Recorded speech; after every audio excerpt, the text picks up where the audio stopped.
जय हिंद दोस्तों, मैं पंचायत सहायक पुष्पेन एक बार फिर से PSW चैनल में आप सभी का स्वागत करता हूं। जैसा कि आप सभी को पता है, मैं वर्तमान समय में रायबरेली ज़िले से जिला अध्यक्ष पद पर नियुक्त हूं पंचायत सहायक संघ के, और मैं 11 मांगों को लेकर अपने ज़िला स्तरीय DPRO सर को, जिला पंचायती राज अधिकारी को मैं 11 मांगों को लेकर जा रहा हूं। और मैं चाहता हूं कि अगर इसमें से कोई और मांगे लग रही हों आप सभी को, जो मुझसे छूट गई हों, जिस पर मेरा ध्यान ना गया हो, जिस पर मेरी टीम ने अच्छे से वर्क सपोज ना किया हो, परंतु 11 मांगे जो भी हैं मैं आप सभी के सामने मैं वो रख रहा हूं। अगर इसमें से कोई भी मांग आपको अच्छी नहीं लग रही है, सही नहीं लग रही है, तो उस पर आप अपनी राय ज़रूर देना, और जो भी ऐड करने वाली मांगे हों वो ज़रूर आप बताइएगा हमें।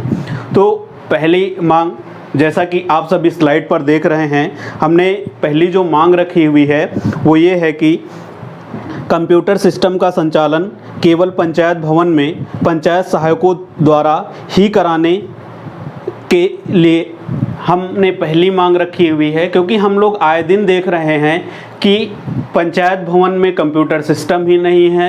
कहीं पर कंप्यूटर सिस्टम है तो वहाँ पे पंचायत सहायकों को जाने ही नहीं दिया जा रहा है, उनसे काम ही नहीं कराया जा रहा है। कहीं पर प्रधान अपने घर पे रखे हुए प्रधान अपने व्यक्तियों के द्वारा उन कार्यों का संचालन करा रहा है, जो कि हम लोगों के स्वयं के अधिकार हैं, परंतु हमें ही नहीं दिए जा रहे हैं। और दूसरी मांग हमारी है कि इंटरनेट की व्यवस्था हेतु उपकरण व रिचार्ज की व्यवस्था कराने हेतु, जैसा कि आप सभी को पता है कि कंप्यूटर सिस्टम को पंचायत भवन में संचालन हेतु नेट सबसे ज़रूरी है। अगर नेट नहीं होगा तो हम ग्राम सभा में जितने भी व्यक्ति हैं उन तक हम सेवाओं का अच्छे से आदान प्रदान नहीं कर सकेंगे।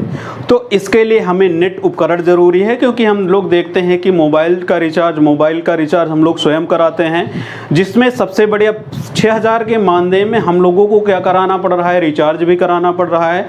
तो ये बहुत ही शर्म की बात है। इसके लिए मैं पंचायती राज अधिकारी से गुहार लगाऊंगा, और इसके लिए कोई ना कोई अवश्य हल ज़रूर निकाला जाएगा। या तो हम लोगों को इसके लिए प्रोवाइड पैसा कराया जाएगा, या फिर उपकरण ऐसा प्रोवाइड कराया जाएगा जिसमें नेट की व्यवस्था होगी।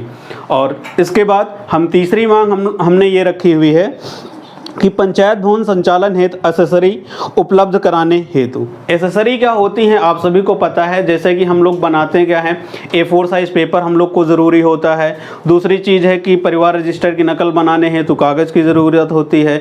तीसरी चीज़ जन्म प्रमाण पत्र, मृत्यु प्रमाण पत्र हेतु प्रारूप चाहिए। तो ये बेसिक चीज़ें हैं, इनके लिए हम लोगों को जो भी है हम लोग स्वयं अपने पैसे से खरीद कर लाते हैं। तो इनके लिए जो भी, हालाँकि इसके लिए बजट आता है और क्या ग्राम प्रधान सचिव आपस में मिलके इसका पेमेंट कर लेते हैं और इसकी सामान प्रोवाइड सही से नहीं कराते हैं। बहुत सारी जगह ऐसा होता है, हालांकि सभी जगह ऐसा नहीं होता है, लेकिन ज़्यादातर जगह हम लोगों ने ये चीज़ें देखी हैं। तो इसके लिए भी कोई उक्त कदम उठाया जाए, मैं DPRO सर से गुहार करूंगा।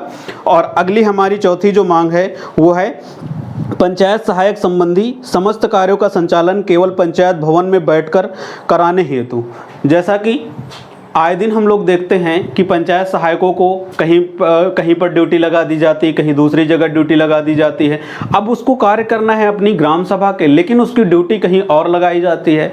तो ये सारी चीज़ें गलत हैं। इससे क्या होता है कि हम लोगों ग्राम सभा को जो भी उस तक पहुंचने वाली योजनाएं हैं वो सुचारू रूप से उनको नहीं मिल पाती हैं। जो सरकार की मंशा है उसके अनुरूप काम नहीं हो रहा है। तो इसमें कहीं ना कहीं हमसे जो भी उच्च पदाधिकारी हैं वो लोग इसका गलत यूज कर रहे हैं। इसके संबंध में भी मैं गुहार लगाऊंगा DPRO सर से, तो उस पर भी देखते हैं क्या आगे होता है। और अगली मांग हमने रखी हुई है जो ग्राम पंचायत संबंधी समस्त भुगतान पंचायत भवन में पंचायत सहायक द्वारा ही कराने के लिए। जैसा कि आप सभी को पता है कि ग्राम पंचायत में भुगतान होते हैं, बहुत सारे भुगतान होते हैं, जो 5th प्रोसेस से होते हैं, जो भी मतलब प्रोसेस होते हैं उसके थ्रू जो भी पेमेंट किया जाता है, तो उसके द्वारा हम लोगों को मीन्स पंचायत सहायकों को ये अधिकार ही नहीं दिया जा रहा। कोई बाहरी व्यक्ति आके हमारी ग्राम सभा में पेमेंट करके जा रहा। कभी रात में पेमेंट हो रहे हैं, कहीं पर दिन में पेमेंट हो रहे हैं, पंचायत सहायक को पता ही नहीं है। प्रधान अपने घर पे कंप्यूटर सिस्टम रखे हुए हैं, वो आते हैं, सेक्रेटरी आते हैं, डोंगल लगाते हैं और पेमेंट करके चले जाते हैं। पंचायत सहायक कुछ पता ही नहीं। बल्कि जो अधिकार पंचायत सहायक को दिए गए हैं कृपया उनको दीजिए। मैं कोई अतिरिक्त अधिकार नहीं मांग रहा हूं, लेकिन जो हमारा अधिकार है वो ज़रूर हम तक प्रोवाइड कराइए। जो हमारा काम है हमें अपना कार्य करने दीजिए। दूसरे काम हम लोगों से करवाए जा रहे हैं जो कि बिना मतलब के हैं, किसी भी चीज़ के काम नहीं, उसमें हम लोग को लगा दिया जा रहा। मीन्स कहीं ना कहीं हम लोगों को भटकाया भी जा रहा है। और ये सारा काम जो है उच्च पदाधिकारियों कार्य ही कर रहे हैं। वो हम सभी में आपस में फूट डालेंगे, एक को उठा के उसके प्रति अच्छा व्यवहार दो लोग करेंगे, बाकी सभी लोग क्या करेंगे, जिसको जानते हैं कि वो थोड़ा सा एक्टिव पर्सन है, वो अच्छे से काम कर सकता है, वो हमारे खिलाफ उठ सकता है, तो उसको दबाने के लिए लोग क्या करते हैं, किसी न किसी तरीके से आपस में उसको थोड़ा सा प्रोत्साहन देते हैं और उसको समझाते हैं कि आप ऐसा ना कीजिए, आपके तो सारे काम हो रहे हैं। परंतु जब वो व्यक्ति, उसको भी थोड़ा सा लगता है चलिए मेरा काम हो रहा है, मेरे बाकी भाइयों का तो कुछ हो ही नहीं रहा है, तो वो वहां पर दब जाते हैं। बाकी सारे जितने भी पंचायत सहायक है उनका शोषण होता रहता है। तो इन चीज़ों में सावधान रहना है, क्योंकि आज अगर आपको प्रोत्साहन दिया जा रहा तो कल कोई दूसरा उठेगा, उसको प्रोत्साहन दिया जाएगा, उस समय आपको दबा दिया जाएगा, आपसे गलत काम करवाया जाएंगे। तो आप सावधान जरूर रहें और सतर्क भी रहें। आपको ड्यूटी करनी है, हमेशा करनी है ग्राम सभा में रह के।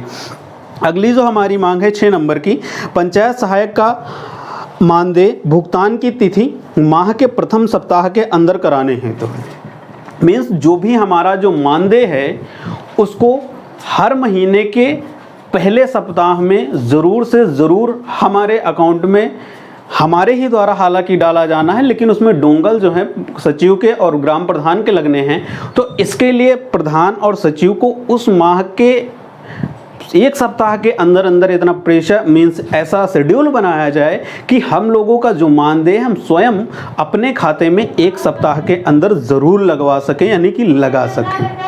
अगला जो हमारा अगली जो वो है 7 नंबर की, पंचायत सहायक का अवरुद्ध मानदेय का भुगतान 15 दिवस के अंदर कराने हेतु के संदर्भ में। मीन्स हम देख रहे हैं कि मेरे बहुत सारे पंचायत सहायक भाई ऐसे हैं जो कि अभी भी, और ज़्यादातर पंचायत सहायक ऐसे हैं जिनको 3 महीने, 4 महीने, 5 महीने, 6 महीने, 7 महीने, 1 साल, 1.5 साल ऐसे भी पंचायत सहायक देखने को मिले हैं। ऐसी शिकायतें मेरे पास आई हैं।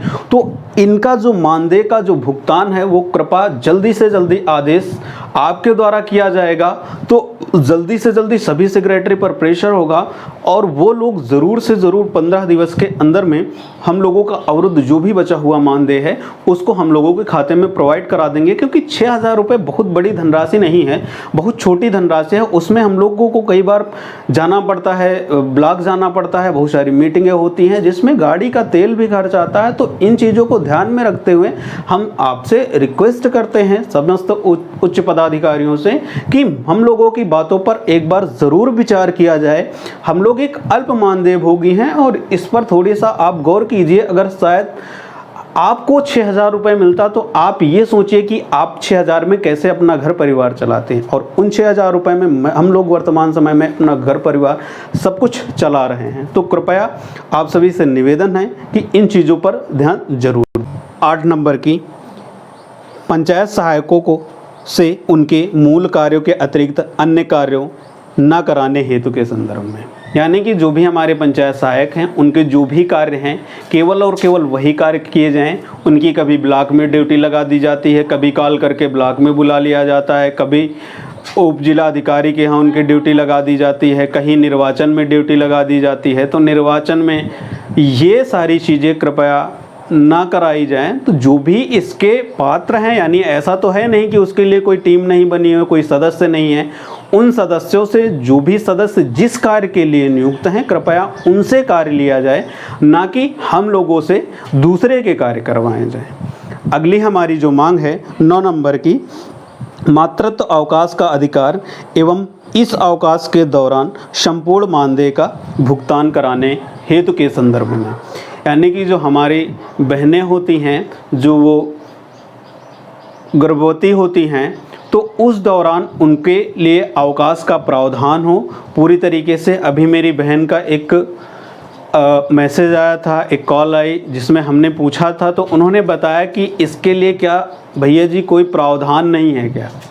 तो इसके लिए अगर प्रावधान नहीं है तो कृपया, क्योंकि हर एक माँ, क्योंकि आप भी जिस कोख से जन्म लिए हैं वो भी आपकी माँ है, तो ऐसे ही जीवन में सौभाग्यवती वो महिलाएं होती हैं जिनको माँ बनने का अवसर मिलता है, और इसका हर एक व्यक्ति को सम्मान करना चाहिए। और उस दौरान उनको पूरी तरीके से रेस्ट की ज़रूरत होती है और उनका अवकाश मिलना चाहिए, और इस दौरान किसी भी तरीके से उनका मानदेय अवरुद्ध नहीं कराना चाहिए, और प्रति माह उनके खाते में जो भी मानदेय है उसको ज़रूर से ज़रूर दिलाने के संदर्भ में बात रखी गई है। अब जो भी इस पर DPRO सर का निर्णय होगा वो ज़रूर बताएंगे, क्योंकि इस दौरान ये कहा गया किसी सेक्रेटरी महोदय जी के द्वारा कि अगर आप कार्य नहीं करते हैं तो आपको कोई भी पैसा नहीं दिया जाएगा, जितना आप कार्य करेंगे केवल उतना ही आपको पैसा दिया जाएगा। अगली हमारी मांग है 10 नंबर की, परिवार रजिस्टर को पंचायत भवन में पंचायत सहायक व ग्राम विकास अधिकारी, ग्राम पंचायत अधिकारी की निगरानी में कराने हेतु के संदर्भ में। यानी कि जो परिवार रजिस्टर है वो केवल और केवल पंचायत भवन में होना चाहिए, ना कि ग्राम प्रधान जी के घर पे। बहुत सारी जगह हम लोगों ने देखा है कि ग्राम प्रधान जी के अपने घर पे रखे हुए हैं। बहुत सारी समस्याएं, बहुत मेरी बहनों ने, मेरे भाइयों ने जो ये बातें बताई हैं कि प्रधान जी परिवार रजिस्टर देखने को नहीं देते हैं, वो अपनी मर्जी से परिवार रजिस्टर की नकल जनता को देते हैं, और ये सारी चीज़ें गलत हैं, गलत संकेत जाते हैं एक प्रतिनिधि के रूप में। जो आपके कार्य हैं आप कीजिए, जो आपके कार्य नहीं है, जिसके कार्य हैं उसको आप दीजिए। पंचायत भवन बना हुआ है, अपने घर पे आपने किराए पे सपोज रूम ले रखा है, चलिए ठीक है आपने ले रखा है, लेकिन उस जो रूम आपने दे रखा है वहाँ पर कंप्यूटर तो चलाने को उनको दीजिए। उनका जो अधिकार है उनको आप क्यों छीन रहे हैं? तो अभी तक लगभग सभी पंचायत भवन बन चुके होंगे, तो जहाँ पर भी पंचायत भवन बन चुके हैं सारा सिस्टम वहाँ पर प्रोवाइड करा दिया जाए, और जो भी चीज़ें हैं वो पंचायत सहायकों को दिए जाएं। जहाँ पर ग्राम विकास अधिकारी हैं, ग्राम पंचायत अधिकारी हैं, जो भी हैं उनके द्वारा उनकी निगरानी में होना चाहिए। यहाँ पर प्रधान का कोई हस्तक्षेप परिवार रजिस्टर की नकल पर नहीं होता है। अगली हमारी मांग है, और ये आखिरी मांग है हमारी, परिवार रजिस्टर की नकल में हस्ताक्षर हेतु ग्राम विकास अधिकारी या फिर ग्राम पंचायत अधिकारी की ग्राम सभा में उपस्थिति के दिनों का निर्धारण कराने हेतु के संदर्भ में। जैसा कि हम लोग देखते हैं कि 6,000 रुपये के अल्प मानदेय भोगी हैं, और इस दौरान हम लोग कहाँ जाते हैं कि साइन कराने के लिए हम लोग को कहाँ जाना पड़ता है? ब्लॉक में जाना पड़ता है। तो ब्लॉक में जाने हैं तो तेल भी खर्च होता है, पैसे भी तेल में लगते हैं, ऐसा तो है नहीं, और 6,000 वो भी हम लोग को समय से नहीं मिलता है। तो इसके संदर्भ में एक सप्ताह में 1 दिन 2 दिन डिसाइड कर दिए जाएँ कि जो भी हमारे ग्राम विकास अधिकारी हैं, ग्राम पंचायत अधिकारी हैं, वो 1 दिन पंचायत भवन ज़रूर आएँ और अपना टाइम फिक्स कर लें कि इस दौरान आएंगे। तो जो भी गांव के जो लोग होंगे वो उस समय आएंगे, या फिर हम लोग पहले से बना के रखेंगे परिवार रजिस्टर की नकल, तो उस पर आप साइन कर दीजिए, क्योंकि आने जाने में तेल का खर्च होता है। तो यहाँ पर उतना मानदेय हम लोग का नहीं है कि हम लोग आपस में तेल का खर्च कर सकें। तो ये हमारी 11 मांगें थी। अगर इसमें से कोई भी मांग आपको गलत लग रही हो, या फिर आप अपनी तरफ से कोई भी मांग जोड़ना चाहते हैं, तो आप कमेंट करके ज़रूर बताइएगा, और मैं इन सभी मांगों को आप सभी के सामने पहले प्रस्तुत करने के बाद, और अगर सभी मांगें सही लग रही हैं तब भी आप कमेंट ज़रूर कीजिएगा, क्योंकि ये सारी की सारी मांगें हम जिला लेवल पर अपने जिला पंचायत राज अधिकारी को देंगे।